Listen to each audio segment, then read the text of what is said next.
Repair Clinic makes fixing things easy, with millions of replacement parts available on our website and the help you need to do the repair yourself. Since we encourage you to perform this repair safely, a warning icon will appear when you should use caution. Before you replace the pressure regulator on your cooktop, be sure to unplug the power cord and shut off the gas supply. Use an adjustable wrench and channel lock pliers to help unthread the gas supply line from the regulator.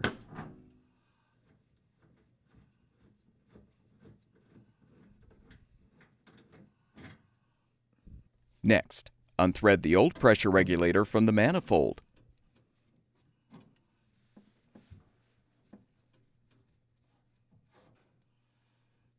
Prepare the new pressure regulator for installation by transferring the adapter fitting from the old regulator to the new one, or use a new adapter. Be sure to apply new pipe joint compound to the non-flared end of the adapter before threading it into the new regulator.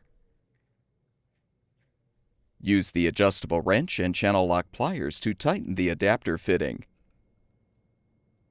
If your cooktop uses liquid propane, you will need to reverse the spring retainer in the regulator. To do this, unscrew the access cap. Unthread the spring retainer from the cap, turn it around, and thread the opposite end into the cap.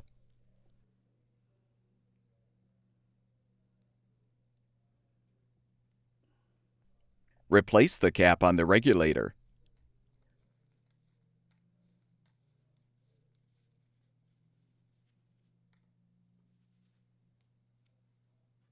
Apply new pipe joint compound to the threads of the manifold.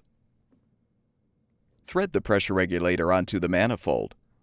Make sure the arrow is pointing up toward the bottom of the cooktop base. The regulator access cap should be facing forward. Attach the gas supply line to the adapter. Wrench tighten the connection, but avoid over-tightening. Now open the gas shutoff valve and test the connections by applying a non-corrosive leak detection solution. The solution will bubble if there is a leak.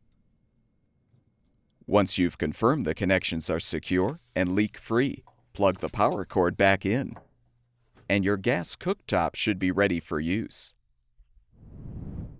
At Repair Clinic, we make fixing things easy.